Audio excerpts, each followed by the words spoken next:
नमस्कार दोस्तों, मैं अमन आपके यूट्यूब चैनल एजुकेशन हब पे आपका स्वागत करता हूँ। यह CTET important question series का चैप्टर 8 आश्रय और परिवार का पार्ट 2 है। यदि इस क्वेश्चन सीरीज को आप प्राप्त करना चाहते हैं तो हमें हमारे टेलीग्राम चैनल से जुड़ सकते हैं, जिसका लिंक वीडियो के डिस्क्रिप्शन में दिया हुआ है। तो चलिए शुरू करते हैं बिना किसी देरी के। आपका पहला क्वेश्चन है, कितने प्रकार के परिवार होते हैं? कितने प्रकार के परिवार होते हैं? आपके ऑप्शन है 1, दूसरा है 2, तीसरा है 3 और चौथा है 4। तो यहाँ पे हम सबसे पहले परिवार को देख लेते हैं कि मनुष्य सहित सभी जीव जंतु अपने अपने बच्चों के साथ अपने अपना परिवार बनाते हैं। तो यहाँ पे मैंने बताया कि मनुष्य एवं जीव जंतु सभी अपने अपने बच्चों के साथ अपना अपना एक परिवार बनाते हैं। आकार के आधार पर मनुष्यों के जो परिवार होते हैं वह 2 प्रकार के होते हैं। एक आपका एकल परिवार और दूसरा होता है आपका संयुक्त परिवार। एक आपका होता है एकल परिवार, दूसरा होता है आपका संयुक्त परिवार। एकल परिवार में क्या होता है कि इस तरह के परिवार में माँ बाप और बच्चे होते हैं। इस तरह के परिवार में केवल आपके माँ बाप रहेंगे और उनके बच्चे रहेंगे। माँ बाप और उनके बच्चे, छोटा बच्चा और बड़ा बच्चा, छोटा बच्चा और बड़ा बच्चा। एकल परिवार में माँ बाप और उनके बच्चे रहते हैं और यह परिवार छोटा परिवार होता है। और संयुक्त परिवार में इस तरह के परिवार में दादा दादी, चाचा चाची, बुआ, ताऊ ताई, माँ बाप, बच्चे होते हैं। या इस परिवार में अगर दूसरे नज़रिए से देखा जाए तो इसमें नाना नानी, मामा मामी, मौसी, माँ बाप और बच्चे होते हैं। और किसी भी परिवार को एक पेड़ के रूप में दर्शाया जा सकता है, किसी भी परिवार को एक पेड़ के रूप में दर्शाया जा सकता है, जिसे पारिवारिक वृक्ष कहते हैं। जैसे कि हमें यह दर्शाना है एक संयुक्त परिवार को, जैसे दादा दादी, दादा दादी, और इनसे क्या होगा, आपके पिताजी से बड़े भाई को हम लोग ताऊ और उनकी पत्नी को ताई कहते हैं, ताऊ ताई। उसके बाद माँ बाप, उसके बाद आपकी बुआ और चाचा चाची। इसके बाद चाचा चाची आपके आते हैं, ताऊ ताई के बड़े बच्चे आते हैं, फिर उसके बाद आपके बच्चे आते हैं, बुआ के लड़के आते हैं, चाचा चाची के लड़के आते हैं। तो यही आपका क्या होता है कि किसी एक परिवार को एक पेड़ के रूप में दर्शाया जा सकता है, और जिसे हम क्या कहते हैं, पारिवारिक वृक्ष कहते हैं। इसे हम क्या कहते हैं, पारिवारिक वृक्ष कहते हैं। तो इस क्वेश्चन से पता चला कि कितने प्रकार के परिवार होते हैं। तो आपका ऑप्शन बी सही होता है, 2 प्रकार के परिवार होते हैं। अगला क्वेश्चन है, जिस परिवार में दादा दादी, चाचा चाची, ताऊ ताई, बुआ, यहाँ पे मात्रा की गलती है, बुआ, माँ बाप और बच्चे रहते हैं, उसे कहते हैं। तो यहाँ पे ऑप्शन आपका एकल परिवार, दूसरा है संयुक्त परिवार, तीसरा है व्यापक और चौथा है इनमें से कोई नहीं। तो जैसा कि मैंने अभी बताया कि जिस परिवार में दादा दादी, चाचा चाची, ताऊ ताई, बुआ, माँ बाप रहें और उनके बच्चे रहें, तो उसे हम क्या कहते हैं, संयुक्त परिवार कहते हैं, संयुक्त परिवार कहते हैं। तो इस प्रकार से आपका ऑप्शन बी सही होता है। अगला क्वेश्चन है, किसी परिवार को दर्शाया जाता है? आपका ए है पारिवारिक वृक्ष से, बी है पारिवारिक बार चार्ट से, सी है पारिवारिक पाई चार्ट से और डी है किसी से भी। तो मैंने बताया कि किसी भी परिवार को पारिवारिक वृक्ष से दर्शाते हैं। जैसे कि वह एकल परिवार हो, तो एकल परिवार में आपका क्या होता है, माँ बाप और उसके बाद उनका बड़ा बच्चा और छोटा बच्चा। तो ये भी क्या आपका अपने आप में एक पारिवारिक वृक्ष है, माँ बाप, बड़ा बच्चा और छोटा बच्चा, ये पारिवारिक वृक्ष है। तो किसी भी परिवार को किससे दर्शाया जाता है, पारिवारिक वृक्ष से दर्शाया जाता है। अगला आपका आनुवांशिकता का जनक किसे कहा जाता है? आनुवंशिकता का जनक किसे कहा जाता है? आपका ऑप्शन ए है चार्ल्स डार्विन को, बी है अरस्तु को, सी है अलेक्जेंडर फ्लेमिंग को और डी है ग्रेगर जॉन मेंडल को। तो यहाँ पे सबसे पहले चारों के बारे में हम जान लेते हैं। आप जानते होंगे डार्विनवाद का सिद्धांत दिया था और इन्हें आधुनिक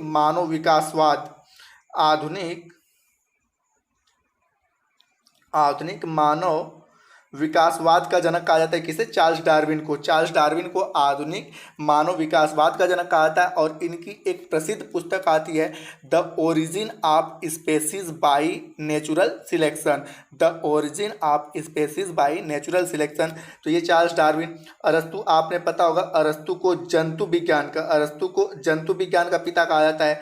अलेक्जेंडर फ्लेमिंग, कई बार हमारे एग्जाम में पूछा हुआ कि पेनिसिलिन के खोजकर्ता, जो कि विश्व की पहली एंटीबायोटिक दवा थी पेनिसिलिन। पेनिसिलिन के खोजकर्ता कौन है? अलेक्जेंडर फ्लेमिंग है। और उसके बाद आता है Gregor John Mendel. Gregor John Mendel को क्या कहा जाता है? आनुवंशिकता का पिता कहा जाता है। ग्रेगर जॉन मेंडल को आनुवंशिकता का पिता कहा जाता है। तो हालांकि क्वेश्चन में पूछा है कि आनुवंशिकता का जनक या पिता किसे कहा जाता है, तो आपका ऑप्शन सही होगा Gregor John Mendel. Gregor John Mendel को आनुवंशिकता का पिता कहा जाता है। अगला क्वेश्चन आपका कि अगर माँ का रक्त समूह O है और बाप का रक्त समूह भी O हो तो बच्चों का रक्त समूह क्या होगा? यहाँ पे माँ और बाप दोनों का रक्त समूह O है, यहाँ पे O छोटा हो गया। माँ और बाप दोनों का रक्त समूह O हो तो बच्चे का रक्त समूह क्या होगा? ऑप्शन ए है बी है O, सी है AB और डी है A। तो यहाँ पे आपका सही ऑप्शन होगा कि यदि माँ और बाप दोनों का रक्त समूह O हो तो यहाँ पे रक्त समूह क्या होगा? O होगा। और इसके लिए मैंने यहाँ पे चार्ट दिखा रखे हैं कि रुधिर वर्ग की वंशगति, और इसके अकॉर्डिंग देखते हैं कि रुधिर वर्ग यदि माता और पिता दोनों का रुधिर वर्ग A होगा तो संतान का जो रुधिर वर्ग होगा या तो A होगा या तो O होगा। B और AB किसी भी कंडीशन में नहीं हो सकते हैं। B और AB किसी भी कंडीशन में नहीं हो सकते हैं। तो यहाँ पे कई बार अब परसेंटेज लगा के पूछ लेता है कि वहाँ पर A के होने की कितनी प्रतिशत संभावना है। तो यहाँ पे आप देख सकते हैं कि हो सकता है तो 50% संभावना A की है और 50% संभावना O की है। तो यहाँ पे यदि माता और पिता का रुधिर वर्ग A रहा दोनों का, तो यहाँ पे जो संतान होगा उसमें ब्लड ग्रुप या तो A होगा या तो O होगा, और इनकी संभावना कितनी है? 50-50%। अगला आपका है कि यदि माता और पिता का रुधिर वर्ग A और B हो, माता का A और पिता का B हो, तो बच्चे में या तो A होगा या तो B होगा या तो AB हो गया या तो O होगा। और संभावना यदि पूछते तो यहाँ पे 25% संभावना आपकी A की है, 25% संभावना B की है, 25% संभावना AB की है और 25% संभावना O की है। 25% संभावना O की है। यहाँ पे अगला है आपका कि यदि माता का A और पिता का AB हो जाए तो संतान में कौन सा ब्लड ग्रुप होगा? तो यहाँ पे संतान में होने की कौन सी संभावना है? संतान में या तो A होगा या तो B होगा या तो AB होगा। और कितने परसेंटेज? 33% A के होने की संभावना है, 33% B के होने की संभावना है और 33% AB के होने की संभावना है। और उस संतान में 100% है कि O नहीं हो सकता है। उसी तरह से यदि माता का A हो और पिता का O, माता का A ब्लड ग्रुप हो और पिता का O, तो संतान में क्या होगा? या तो A होगा या तो O होगा। B और AB किसी भी कंडीशन में नहीं हो सकते। परसेंटेज आप निकाल सकते हैं कि 50% होने की संभावना A की और 50% संभावना O की होती है। उसके बाद यदि माता और पिता दोनों का ब्लड ग्रुप B और B हो तो यहाँ पे संतान में या तो B होगा या तो O होगा। अगला है ये माता और पिता, माता में B हो और पिता में AB हो तो संतान में क्या होगा? या तो A होगा या तो B होगा या तो AB होगा। और 100% है कि उस संतान में O नहीं हो सकता है। यदि माता का B और पिता का O तो संतान में 50% चांस होते हैं किसके? B के और 50% O के होते हैं। यदि माता और पिता दोनों में AB हो तो संतान में या तो A होगा या तो B होगा या तो AB होगा। कितने कितने परसेंटेज चांस हैं? तो 33% A का, 33% B का और 33% AB का, और 100% है कि O नहीं हो सकता है। और अगला आपका है कि यदि माता और पिता दोनों का ब्लड ग्रुप O हो, माता और पिता दोनों का ब्लड ग्रुप O हो तो 100% है कि बच्चे में कौन सा ब्लड ग्रुप होगा? O होगा 100%। और यहाँ पे क्या है कि 100% है कि इन सब का ब्लड ग्रुप नहीं हो सकता है। तो न होने की संभावना क्या होगा? 33% आपका निकाल सकते हैं कि यहाँ पे न होने की संभावना। तो इस प्रकार के क्वेश्चन कई बार आपके एग्जाम में पूछे जा चुके हैं। तो इस चार्ट को आप अच्छे से नोट्स कर सकते हैं कि किसका ब्लड ग्रुप हो सकता है और क्या नहीं हो सकता है और उसके परसेंटेज क्या हो सकते हैं। आपका अगला क्वेश्चन है, ग्रेगर जॉन मेंडल ने अपना प्रयोग किस पर किया था? ग्रेगर जॉन मेंडल ने अपना प्रयोग किस पर किया था? तो यहाँ पे किस पर का मतलब कि किस पौधे पर किया था? आपके ऑप्शन है मूंग पर, दूसरा है चना पर, तीसरा है मटर पर और चौथा है मक्का पर। तो जैसा कि सभी को पता है ग्रेगर जॉन मेंडल ने अपना प्रयोग मटर पर किया था, मटर के पौधे पर किया था। यहाँ पे थोड़ा सा हम जान लेते हैं ग्रेगर जॉन मेंडल के बारे में। ग्रेगर जॉन मेंडल का जन्म 20 जुलाई 1822 को ऑस्ट्रिया में हुआ था। ऑस्ट्रिया, मैं ऑस्ट्रिया बोल रहा हूँ न कि ऑस्ट्रेलिया। ऑस्ट्रेलिया एक अलग महाद्वीप है और ऑस्ट्रिया ये यूरोप महाद्वीप का एक देश है जिसका राजधानी है वियना। वियना, ऑस्ट्रिया की राजधानी कहाँ पे? वियना। तो मैं ऑस्ट्रिया की बात कर रहा हूँ। तो ग्रेगर जॉन मेंडल का जन्म 20 जुलाई 1822 को ऑस्ट्रिया में हुआ था और इन्होंने सबसे पहले मटर के पौधे पर प्रयोग किया था और इसीलिए इन्हें आनुवंशिकता का जनक कहा जाता है। तो यहाँ पे पौधों का नाम आता है कि पौधों का सबसे पहले किस पौधे पे प्रयोग किया था? तो इन्होंने मटर पे प्रयोग किया था। और क्या इसकी विशेषता थी, क्यों इन्होंने मटर के पौधों पर ही प्रयोग किया? तो इसको हम अगले क्वेश्चन में जानते हैं कि इन्होंने क्यों मटर के पौधे पर ही प्रयोग किया था। तो यहाँ पे ग्रेगर जॉन मेंडल ने अपना प्रयोग किस पौधे पर किया था? तो मटर के पौधे पर किया था। अगला क्वेश्चन है कि यदि अगर माँ का रक्त समूह ए है और पिता का रक्त समूह बी है तो बच्चे के रक्त समूह ए बी होने की संभावना कितने परसेंटेज है? तो मैंने पीछे चार्ट में आपको बता रखा है, चार्ट को आप अच्छे से दे सकते हैं कि बच्चे में ए बी होने की संभावना कितने परसेंटेज हो सकती है? 25% है कि बच्चे में ए बी ब्लड ग्रुप होगा और इसको आप चार्ट के अकॉर्डिंग देख सकते हैं। अगला है, निम्न में से कौन सा कथन सत्य है? निम्न में से कौन सा कथन सत्य है? तो आपका ए वाला ऑप्शन है सभी परिवार के नियम एक जैसे होते हैं। दूसरा है माँ बाप से बच्चों में गुणों का स्थानांतरण को आनुवांशिकता कहते हैं। तीसरा है एक परिवार के सदस्य की संख्या कभी घट बढ़ नहीं सकती है। और चौथा है बच्चा स्कूल में सब कुछ सीखता है। तो यहाँ पे है कि पहला ऑप्शन सभी परिवार के नियम एक जैसे होते हैं, बिल्कुल गलत है। हमारे परिवार के नियम कुछ अलग हैं, आपके परिवार के नियम कुछ अलग हैं। तो पहला वाला ऑप्शन आपका गलत है। दूसरा है माँ बाप से बच्चों में गुणों के स्थानांतरण को आनुवंशिकता कहते हैं, बिल्कुल सही है कि माँ बाप से जो डीएनए के द्वारा एक दूसरे में गुणों का स्थानांतरण होता है उसे हम क्या कहते हैं? आनुवंशिकता कहते हैं। आपको अगला ऑप्शन है कि एक परिवार के सदस्यों की संख्या कभी घट बढ़ नहीं सकती है, बिल्कुल गलत है। यहाँ पे परिवार संयुक्त है, संयुक्त से एकल हो गया तो संख्या उनकी घट गई, किसी का डेथ हो गया, कोई बर्थ कर लिया, तो यहाँ पे परिवार में सदस्यों की संख्या घटती बढ़ती हमेशा रहती है। और चौथा है आपका कि बच्चा स्कूल में सब कुछ सीख लेता है, तो बिल्कुल गलत है। यहाँ पे स्कूल में बच्चा किताबी ज्ञान सीखता है, ज़्यादातर पारिवारिक ज्ञान और सामाजिक ज्ञान के लिए उसे परिवार में रहना जरूरी होता है। और आपको पता होगा कि परिवार ही बच्चे का पहला स्कूल होता है। तो यहाँ पे ये भी आपका गलत होता है। तो यहाँ पे पूछा है निम्न में से कौन सा कथन सत्य है? तो बी वाला कथन आपका सत्य होता है कि माँ बाप से बच्चों में गुण के स्थानांतरण को आनुवंशिकता कहते हैं। अगला क्वेश्चन है ग्रेगर जॉन मेंडल ने अपना प्रयोग मटर पर ही क्यों किया था? जैसा कि मैंने पिछले क्वेश्चन बताया कि हम देखें क्यों उन्होंने मटर के पौधे पे प्रयोग किया था। पहला ऑप्शन है क्योंकि यह सब जगह पाया जाता है। दूसरा है क्योंकि यह एक पौधा है। तीसरा है क्योंकि इसमें कई सारे गुण पाए जाते हैं। और चौथा उपरोक्त सभी। तो यहाँ पे क्या होगा? क्योंकि इसमें कई सारे गुण पाए जाते हैं। सी वाला ऑप्शन सही होगा क्योंकि इसमें कई सारे गुण पाए जाते हैं।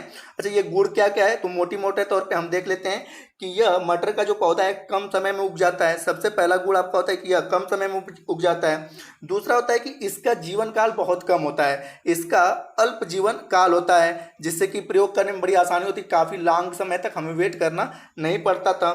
अगला है कि मटर में भिन्नता दर्शाने हेतु उसकी क्षमता होती है, उसके लक्षण होते हैं। जैसे कि मटर में आप कई सारे मटर देखे होंगे, किसी के फूल वाइट है तो किसी के कलरफुल हैं, तो इनमें भिन्नता दर्शाने वाले लक्षण होते हैं। दूसरा इसमें अगला आपके लक्षण है कि स्वपार्गित पौधे होते हैं। ये क्या होते हैं? स्वपार्गित पौधे होते हैं। अगला लक्षण है कि इनका फूल बाकी सारे अन्य पौधों के अपेक्षा, जैसे कि बाकी से जैसे चने का पौधा या अन्य जो पौधा है उनकी अपेक्षा मटर के फूल का जो आकार होता है वह बड़ा होता है। तो इसमें कई सारे गुण पाए जाते थे, जिसके कारण इन्होंने क्या किया, मटर के पौधे पर प्रयोग किया था। तो इसके अकॉर्डिंग आपका सी वाला ऑप्शन सही होगा। आपका अगला क्वेश्चन है कि लड़कों और लड़कियों के लिए अलग अलग नियमों में से कौन सी भावना पनपती है? लड़कों और लड़कियों में से अलग अलग नियमों में से कौन सी भावना पनपती है? तो पहला है ऊंच नीच की भावना, दूसरा है लैंगिक विभेदन की भावना, तीसरा है उपरोक्त दोनों, और चौथा है दोनों में से कोई नहीं। तो यहाँ पे हम देखते हैं कि लड़के और लड़की के लिए अलग अलग नियमों में से लैंगिक विभेदन की भावना पनपती है, जिसको कि प्रेजेंट टाइम में आप एनसीईआरटी पढ़ेंगे या एनसीईआरटी की जो भी पुस्तकें पढ़ रहे हैं उसमें लैंगिक विभेदन की भावना को समाप्त करने के लिए चीज़ों को डाला जा रहा है। और वर्तमान समय में फिर से पुनः हम ये कोशिश कर रहे हैं कि महिला प्रधान फिर से परिवार बने, और ये जो लैंगिक असमानता है उसको हम दूर करने की कोशिश कर रहे हैं। तो यदि लड़के और लड़कियों के लिए अलग अलग नियमों में से कौन सी भावना पनपती है, तो लैंगिक विभेदन की भावना पनपती है। यहाँ पे बी वाला ऑप्शन आपका सही होगा। अगला है बच्चों को समाजीकरण का पहला पाठ कहाँ से प्राप्त होता है? बच्चों को समाजीकरण का पहला पाठ कहाँ से प्राप्त होता है? आपका ए ऑप्शन है परिवार से, दूसरा है विद्यालय से, तीसरा है सांस्कृतिक केंद्र से, और चौथा है धार्मिक केंद्र से। तो यहाँ पे सबसे पहले इस क्वेश्चन को जानने के लिए हम परिवार के कार्य को जान लेते हैं कि परिवार का कार्य क्या होता है। परिवार का कार्य क्या होता है? तो सबसे पहले परिवार ही बच्चे का पहला स्कूल होता है। बच्चा सबसे पहले परिवार से ही सीखना शुरू करता है, और यहीं से बच्चे के समाजीकरण का पाठ शुरू होता है। यहीं से बच्चे के समाजीकरण का पाठ शुरू होता है। इसका दूसरा कार्य है कि परिवार बच्चे के विकास में मदद करता है। यह माना जाता है कि जैसा परिवार होगा वैसा ही बच्चे का विकास होगा। अगला है परिवार से बच्चे खुशी मनाना, दुख बांटना सीखते हैं। खुशी मनाना और दुख बांटना सीखते हैं। अगला है परिवार से बच्चे अपनी संस्कृति को सीखते हैं। अगला आपका है कि परिवार से बच्चे मिलजुल कर रहना सीखते हैं। परिवार से बच्चे मिलजुल कर रहना सीखते हैं। तो ये 4 से 5 आपके परिवार के कार्य आते हैं। तो यहाँ पे पूछा है कि बच्चों को समाजीकरण का पहला पाठ कहाँ से प्राप्त होता है? तो मैंने आपको बताया कि बच्चे का समाजीकरण का पहला पाठ कहाँ शुरू होता है? परिवार से। तो इसके अकॉर्डिंग आपका ए वाला ऑप्शन सही होता है, परिवार से। अगला क्वेश्चन है एकल परिवार से तात्पर्य है। एकल परिवार से तात्पर्य है, ऑप्शन ए है वर्ष 1950 के बाद का बना परिवार। वर्ष 1950 के बाद का बना परिवार। दूसरा है कि परिवार जिसमें माता पिता और उनके बच्चे हो। परिवार जिसमें माता पिता व उनके बच्चे हों। दूसरा है संपूर्ण परिवार जिसमें बच्चे, उनके माता पिता, दादा दादी हों। और चौथा है केवल पति पत्नी। तो यहाँ पे देखते हैं ए वाला ऑप्शन करता है वर्ष 1950 के बाद बना परिवार, बिल्कुल गलत है। आपका परिवार जिसमें माता पिता और उनके बच्चे हों। आपको मैंने एकल परिवार का डिफिनेशन बताया कि वह परिवार जिसमें माता पिता और उनके बच्चे होते हैं उसे हम क्या कहते हैं? एकल परिवार कहते हैं। और जहाँ पर दादा दादी, चाचा चाची, ताऊ ताई, बुआ और उनके बच्चे हों उसे हम क्या कहते हैं? संयुक्त परिवार कहते हैं। संयुक्त परिवार कहते हैं। और केवल पति पत्नी वाला कोई परिवार आपका होता नहीं है। तो यहाँ पे एकल परिवार के बारे में पूछा है, तो एकल परिवार जिसमें माता पिता और उनके बच्चे होते हैं। अगला क्वेश्चन है कि भारत में लड़के और लड़कियों की विवाह योग्य न्यूनतम आयु क्रमशः क्या है? तो यहाँ पे पहले लड़का पूछा है, लड़का लड़की। तो इसको गलत मत करिए, कई बार लोग लड़का लड़की ध्यान से देखते नहीं है और उल्टा पुल्टा कर देते हैं। तो यहाँ पे आपका है कि 21 व 18 वर्ष, दूसरा है 18 व 21 वर्ष, तीसरा है आपका 18 व 18 दोनों का 18 वर्ष, और चौथा है आपका 18 व 16 वर्ष। तो वर्तमान समय में आपको पता होना चाहिए लड़के की शादी करने की न्यूनतम आयु 21 वर्ष और लड़की की 18 वर्ष है। अब इसके बारे में थोड़ा सा और जानकारी हम देते हैं आपको। आपने पता होगा कि बाल विवाह प्रतिषेध अधिनियम 1929, बाल विवाह प्रतिषेध अधिनियम 1929 को 28 सितंबर 1929 को 28 सितंबर 1929 को imperial legislative council of India के द्वारा पारित किया गया। और इसको पारित कराने वाले कौन थे? हरविलास शारदा थे। इसको पारित कराने वाले मुख्य व्यक्ति कौन थे? हरविलास शारदा थे। हालांकि प्रारंभिक दौर में इसका नाम बाल विवाह प्रतिषेध अधिनियम 1929 रखा गया, लेकिन इनके योगदान को देखते हुए इसका नाम रख दिया गया शारदा एक्ट। शारदा एक्ट, इसी का नाम आता है शारदा एक्ट। अच्छा, इस शारदा एक्ट के द्वारा तत्कालीन समय में 1929 के समय में लड़के की शादी करने की न्यूनतम आयु थी 18 वर्ष। ये बॉय की थी, लड़के की थी। और लड़की की थी आपकी न्यूनतम आयु 14 वर्ष, गर्ल की थी 14 वर्ष, जिसको बाद में बढ़ाकर लड़के की न्यूनतम आयु कर दी गई 21 वर्ष और लड़की की कर दी गई 18 वर्ष। तो ये आपका शारदा एक्ट है। कई बार हमारे एग्जाम में पूछा जाता है कि शारदा एक्ट का संबंध किससे है, तो यहाँ पे विवाह से संबंधित है क्या? शारदा एक्ट। और इसके प्रणेता कौन थे? तो हरविलास शारदा। और शारदा एक्ट आया कब था? तो 1929 में हरविलास शारदा के द्वारा शारदा एक्ट को लाया गया था। और तत्कालीन समय में लड़की की न्यूनतम आयु थी 14 वर्ष और लड़के की न्यूनतम आयु थी 18 वर्ष। और वर्तमान समय में भारत में लड़के और लड़कियों की शादी करने की न्यूनतम आयु क्या है? 21 वर्ष लड़के की और 18 वर्ष लड़की की। तो इसके अकॉर्डिंग आपका ए वाला ऑप्शन सही होता है। अगला क्वेश्चन है, ग्रामीण क्षेत्र के मकानों के ढांचे वहां की जलवायु की स्थिति से संबंधित होता है। एक गांव के मकान के लक्षण नीचे दिए गए हैं। लक्षण आपके हैं कि मकान मजबूत बांस के खंभों पर बने होते हैं। मकान मजबूत बांस के खंभों पर बने होते हैं। दूसरा लक्षण है, अंदर से भी मकान लकड़ी से ही बने होते हैं। तीसरा है, मकान जमीन से लगभग 3 से 3.5 मीटर ऊंचाई पे बने होते हैं।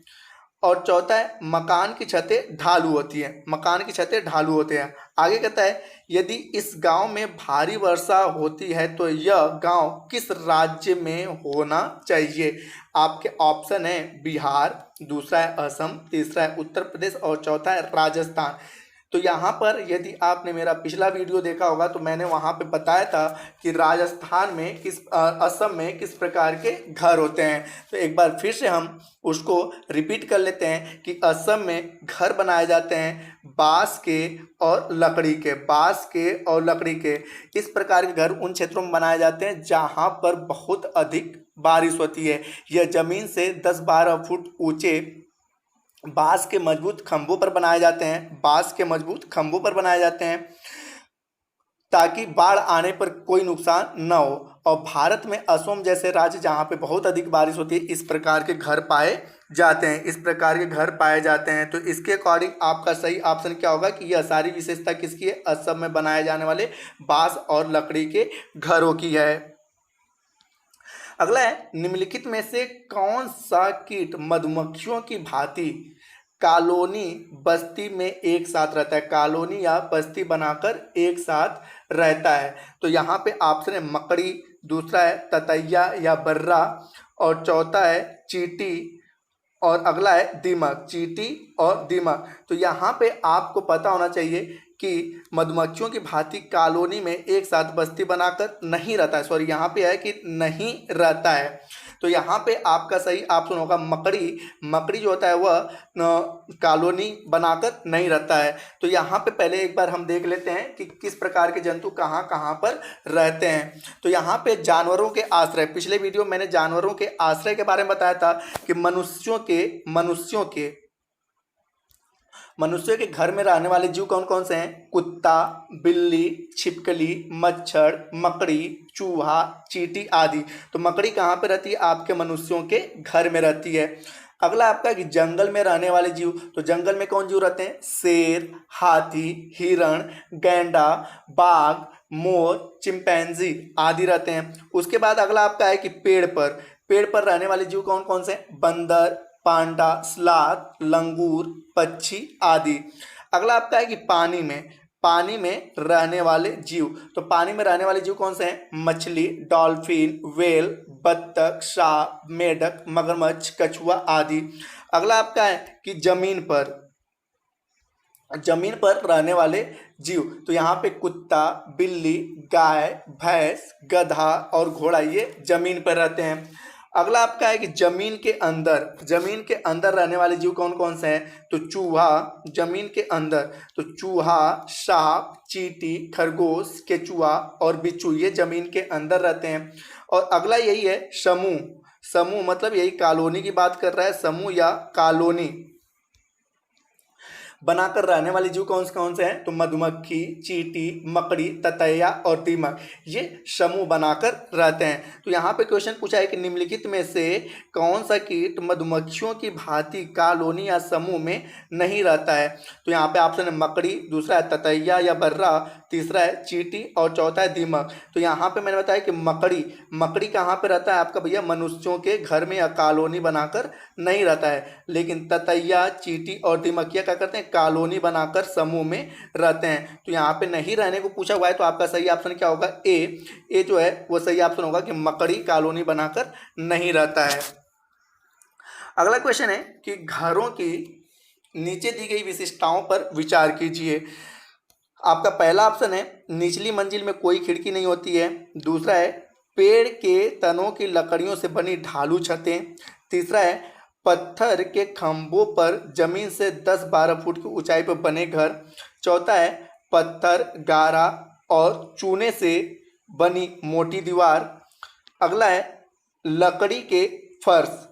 अब आगे स्टेटमेंट कहता है लेह और लद्दाख के घरों में ऊपर दी गई कौन सी विशिष्टता पाई जा सकती है? कौन सी विशिष्टता पाई जा सकती है?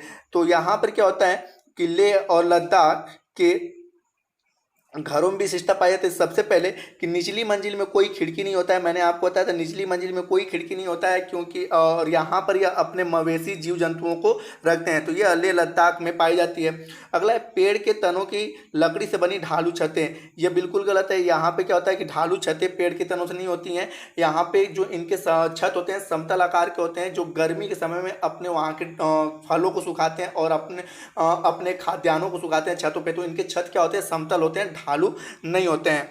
अगला आपका है कि पत्थर के खंभों पर जमीन से लगभग 10-12 फुट की ऊंचाई पर बने होते हैं। तो ये भी गलत है आपका कि यह विशेषता आपकी असम के यहाँ पे 10-12 फुट ऊंचाई पर बांस से बने होते हैं।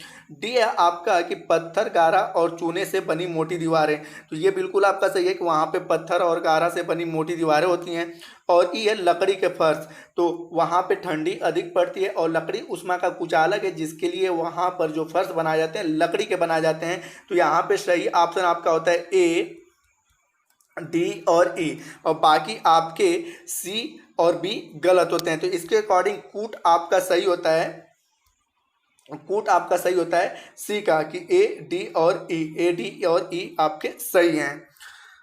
अगला क्वेश्चन है निम्नलिखित का अध्ययन कीजिए। कौवा पेड़ की ऊंची डाल पर अपना घोंसला बनाता है। इस घोंसले को बनाने में कई प्रकार की चीज़ें, यहाँ तक कि लकड़ी की शाखाएं और लोहे के तार भी होते हैं। एक चालाक पक्षी जो अपना घोंसला नहीं बनाता है और कौवे के घोंसले में अंडा देता है, और बेचारा कौवा अपने अंडों के साथ इन अंडों को भी सेता है। यह पक्षी कौन सा है? तो यहाँ पे ऑप्शन आपका कलचीड़ी, दूसरा है बसंत गौरी, तीसरा है कोयल और चौथा है शक्कर कोहरा। तो यहाँ पे हम पहले चारों चिड़ियों के बारे में जान लेते हैं। कलचीड़ी अपना घोंसला जो बनाती है जमीन पर पत्थरों के बीच में बनाती है, पत्थरों के बीच में बनाती है। दूसरा है बसंत गौरी और इसके साथ साथ एक आता है कठफोड़वा। वसंत गौरी और कठफोड़वा जो होता है वह तने में छेद करके अपना घोंसला बनाती हैं। और तीसरा आपका है कोयल एक ऐसी पक्षी है जो अपना घोंसला नहीं बनाती है और कौवे के घोंसले में अंडा देती है। और अगला आपका है शक्कर कोहरा। तो यहाँ पे आपका सही क्या स्टेटमेंट क्या होगा? सही ऑप्शन क्या होगा? कोयल जो होता है अपना घोंसला नहीं बनाती है और यह कौवे के घोंसले में अपने अंडे को देती है। अगला क्वेश्चन आपका है एस्किमो अपने घर इग्लू का निर्माण बर्फ से करते हैं, इसका क्या कारण है? तो यहाँ पे ऑप्शन है बर्फ ठंडी हवा और पानी को अंदर नहीं आने देता है। बी है बर्फ की दीवारों के बीच मौजूद हवा अंदर की गर्मी को बाहर जाने से रोकती है। तीसरा आपका है बर्फ मुफ्त मिलती है, अन्य सामग्रियों की कीमती अधिक होंगी। और चौथा है ध्रुवीय क्षेत्र में केवल बर्फ ही उपलब्ध होते हैं। तो जैसा कि मैंने बताया कि बर्फ क्या होता है, उष्मा का कुचालक होता है। बर्फ उष्मा का कुचालक होता है। आप इसको एज ए प्रैक्टिकली जान सकते हैं कि हम लोग बचपन में पढ़ते थे कि तालाब और पहाड़ी क्षेत्रों में, ठंडी वाले क्षेत्रों में तालाब के पानी जम जाते हैं, फिर भी मछलियाँ कैसे जीवित रहती हैं। तो हम लोग पढ़ते थे कि मछलियाँ तालाब की तली में चली जाती हैं और तालाब की तली का पानी लिक्विड फॉर्म में होता है, सॉलिड फॉर्म में नहीं होता है। तो इस प्रकार से यदि आप ये गेस कर सकते हैं कि यदि बर्फ उष्मा का सुचालक होता तो कुछ समय बाद पूरा तालाब का पानी ही जम जाता। तो वह तालाब का पानी नहीं जमता है, जिससे पता चलता है कि बर्फ क्या है, उष्मा का कुचालक है। और उष्मा का कुचालक होने के कारण जो इस्कीमों का इग्लू होता है, इग्लू तो अंदर की गर्मी को अंदर ही रहने देता है और बाहर की ठंडी हवाओं को अंदर आने नहीं देता है। तो यहाँ पे आपका सही ऑप्शन होगा बी वाला कि बर्फ की दीवार के बीच मौजूद हवा अंदर की गर्मी को बाहर जाने से रोकती है। आपका बी वाला ऑप्शन सही होता है। अगला क्वेश्चन है, नीचे दिया गया पैराग्राफ पढ़िए जिसे गांव के एक छात्र ने अपने घर के विषय में लिखा है। यहाँ पे स्टेटमेंट है, मैं गांव से आया हूँ, हमारे गांव में अत्यधिक वर्षा होती है, इसलिए हमारे घर धरती से लगभग 10-12 फुट 3 से 3.5 मीटर ऊंचे बने होते हैं। इन्हें मजबूत बांस के खंभों पर बनाया जाता है। ये घर अंदर से भी लकड़ी के ही बने होते हैं। यह गांव होना चाहिए। आपके ऑप्शन है तमिलनाडु में, दूसरा है उत्तराखंड में, तीसरा है आंध्र प्रदेश में और चौथा है असम में।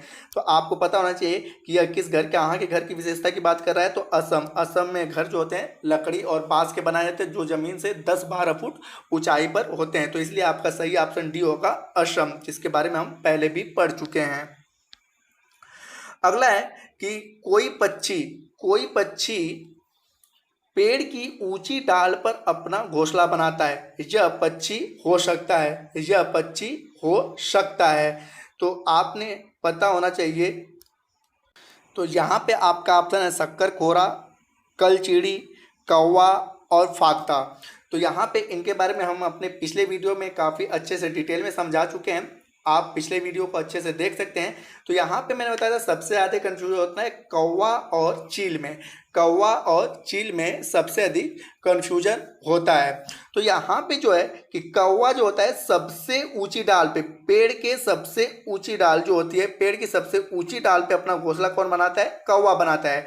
जबकि चील जो अपना घोंसला बनाती है वह सबसे ऊंचे पेड़ पे घोंसला बनाती है। चील जो होता है सबसे ऊंचे पेड़ पर अपना घोंसला बनाती है और कौवा सबसे ऊंची डाल पर अपना घोंसला बनाता है। तो यहाँ पे डाल की बात क्या है कि सबसे ऊंची डाल पे घोंसला कौन बनाता है, तो आपका सी वाला ऑप्शन सही होगा कौवा। कौवा सबसे ऊंची डाल पर अपना घोंसला बनाता है। अगला, निम्नलिखित में से लेह और लद्दाख के मकानों की विशिष्टता चुनिए। लेह और लद्दाख के मकानों की विशिष्टता चुनिए। पहला है पेड़ के तनों से बनी ढालू छतें। दूसरा है निचली मंजिल में कोई खिड़की नहीं। तीसरा है आपका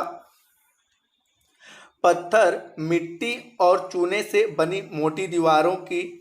और चौथा है लकड़ी के फर्श, लकड़ी के फर्श। तो यहाँ पे कूट दिया है, कूट को जानने से पहले फिर से आते हैं। तो यहाँ पे पहला क्या है कि पेड़ के तनों से बनी लकड़ी की ढालू छतें। तो ये बिल्कुल गलत है। ये स्टेटमेंट आपके असम में आता है कि पेड़ के तनों से वहाँ पे ढालू छतें बनती हैं। ये आपके लिए लद्दाख में नहीं आता है। अगला है निचली मंजिल में कोई खिड़की नहीं। बिल्कुल सही है कि यहाँ पे निचली मंजिल में कोई खिड़की नहीं होती है और जहाँ पर वह अपने मवेशियों को रखते हैं। अगला आपका है कि पत्थर, मिट्टी और चूने से बनी मोटी दीवारें। तो आपको पता है वहाँ पे पत्थर की बनती है, पत्थर और मिट्टी चूने से बनती हैं आपकी दीवारें, और उन पत्थरों को लिपाई की जाती है चूने से कि ताकि उसमें कीड़े न लगे। ये भी आपका सही है। और अगला आपका है डी, लकड़ी के फर्श। तो ठंडी वाले क्षेत्रों में जो फर्श बनाए जाते हैं वो लकड़ी के बनाए जाते हैं, क्योंकि लकड़ी जो होता है उष्मा का कुचालक होता है और जिसके कारण पैरों में ठंडी न लगे, तो वहाँ पे लकड़ी के फर्श बनाए जाते हैं। तो इस तरह से आपका बी, सी और डी वाला ऑप्शन सही होता है। और कूट में यह ऑप्शन दिया गया है बी, तो बी वाला ऑप्शन आपका सही है। अगला क्वेश्चन है, ग्रामीण क्षेत्रों में गाय के गोबर से झोपड़ी की दीवार और फर्श को लीपा जाता है। उन्हें, ए ऑप्शन है चिकना और साफ बनाने के लिए, बी है खुरदुरा बनकर घर्षण के लिए, सी है फर्श को प्राकृतिक रंग देने के लिए, डी है कीड़ों को दूर करने के लिए, कीड़ों को दूर करने के लिए बनाए जाते हैं। तो जैसा कि आपको बताया गया था कि मिट्टी घर दो क्षेत्रों में प्रायः गांव में पाए जाते हैं और ऐसे क्षेत्रों में पाए जाते हैं जहां पर सबसे अधिक गर्मी पड़े। तो यहाँ पे मिट्टी के घर भारत के प्रायः गांव में, और सबसे अधिक भारत में गर्मी पड़ती है राजस्थान राज्य में, तो यहाँ पे आपके मिट्टी घर पाए जाते हैं। अब यहाँ पे था कि इन दीवारों को समय समय पर लीपा जाता है ताकि मिट्टी न टूटे, और इन घरों की फर्शों को अक्सर गोबर से लीपा जाता है ताकि उन मिट्टी में कीड़े न पड़े, और मिट्टी को मजबूत बनाने के लिए उसमें भूसा मिलाया जाता है। तो यहाँ पे गोबर से झोपड़ी और दीवारों को लिपने की बात करता है। क्यों लिपा जाता है? तो क्योंकि कीड़ों से दूर रखने के लिए। तो यहाँ पे डी वाला ऑप्शन आपका सही होता है, कीड़ों से दूर रखने के लिए। आपका अगला क्वेश्चन है, एक पुरुष जिसका रक्त समूह ओ है तथा एक का रक्त समूह ए है। पुनः एक पुरुष जिसका रक्त समूह ओ है और एक रक्त समूह वाली स्त्री से शादी करता है, उसके पहले बच्चे के रक्त समूह ओ होने की संभावना कितने प्रतिशत है? तो पुनः मैंने बताया कि इसको मैंने चार्ट के रूप में दे दिया है, आप चार्ट को पुनः देख सकते हैं। तो वहाँ पे रक्त समूह ओ होने की संभावना आपका ऑप्शन है 50%, 100%, 25% और 75%। तो मैंने आपको पूरे चार्ट को अच्छे से समझाया है कि वहाँ पर रक्त समूह ओ होने की संभावना कितने परसेंट होगी? 50% होगी। तो इस तरह से ए वाला ऑप्शन आपका सही होता है। अगला क्वेश्चन है, मिट्टी के फर्श को गोबर से क्यों लिपा जाता है? यह क्वेश्चन मैंने अभी आपको बताया कि मिट्टी के फर्श को गोबर से क्यों लिपा जाता है। पहला है ताकि वह चिकना हो जाए, दूसरा है ताकि वह खुशबू दे, तीसरा है ताकि कीड़े न आए, और चौथा है क्योंकि गांव में गोबर बहुत ज़्यादा मिलता है। तो यहाँ पे क्यों लिपा जाता है? ताकि उसमें कीड़े न लगे। तो आपका सी वाला ऑप्शन सही है। अगला क्वेश्चन है, कुत्ता मछली का आवास है। ऑप्शन ए है नदी, बी है तालाब, सी है झील और डी है समुद्र। तो यहाँ पे कुत्ता मछली जो है उसका आवाज़ जो होता है समुद्र में होता है। आगे बढ़ते हैं। आगे यहाँ पे कुछ स्टेटमेंट मैंने दे रखे हैं जिसको आप नोट्स भी कर सकते हैं, और मैं बोल रहा हूँ इसको अच्छे से ध्यान से सुन भी सकते हैं और समझ भी सकते हैं कि जीवों के रहने के स्थान आश्रय के विशेष नाम से जाना जाता है जो कि निम्नलिखित है। तो यहाँ पे कुछ जीव हैं जैसे कि शेर के आश्रय को माद या डेन कहा जाता है, कुत्ता के आश्रय को कुक्कुरशाला या कैनल कहा जाता है, बिल्ली के आश्रय को पिंजरा या केज कहा जाता है, भेड़ के आश्रय को बाड़ा या पेन कहा जाता है, हाथी के आश्रय को जंगल कहा जाता है, मुर्गी के आश्रय को दरबा या कूप कहा जाता है, घोड़े के आश्रय को अस्तबल या स्टेबल कहा जाता है, बैल के आश्रय को साइबान या शेड कहा जाता है, मुर्गा के आश्रय को बाड़ा या पेन कहा जाता है, चूहा के आश्रय को बिल या होल कहा जाता है, पक्षी के आश्रय को घोंसला या नेस्ट कहा जाता है, सूअर के आश्रय को सूकरशाला या स्टाई कहा जाता है, खरगोश के आश्रय को बिल या बारो कहा जाता है, गधा के आश्रय को अस्तबल या स्टेबल कहा जाता है, बकरी के आश्रय को बाड़ा या पेन कहा जाता है, मधुमक्खी के आश्रय को छत्ता या वी हाइव कहा जाता है। अगला है आपका, मकड़ी के आश्रय को जाल या वेब कहा जाता है, सांप के आश्रय को बिल या बरो कहा जाता है, चींटी के आश्रय को बिल या हिल कहते हैं, जेब्रा के आश्रय को जंगल कहते हैं, मनुष्य के आश्रय को घर कहते हैं। आगे नोट्स करके कि रजत मछली को छोड़कर सारी मछलियां पानी में रहती हैं। क्योंकि रजत मछली एक कीड़ा है। रजत यहाँ पे मछली तो अवश्य लगा है, लेकिन रजत मछली क्या है? एक कीड़ा है। आगे लिखा है कुत्ता मछली, ऑक्टोपस, विद्युत किरण, व्हेल, समुद्री गाय, तारा मछली आदि सभी कहाँ पाए जाते हैं? समुद्र में पाए जाते हैं। तो इसी के साथ आपका यह चैप्टर समाप्त हुआ। आपके अगले अध्याय का वीडियो 48 घंटे बाद आपके इसी यूट्यूब चैनल पे अपलोड कर दिया जाएगा। और अगला अध्याय है भोजन, स्वास्थ्य और स्वच्छता। ये भी चैप्टर बड़ा होने के कारण इसके भी वीडियो 2 से 3 पार्ट में आपको अपलोड किए जाएंगे।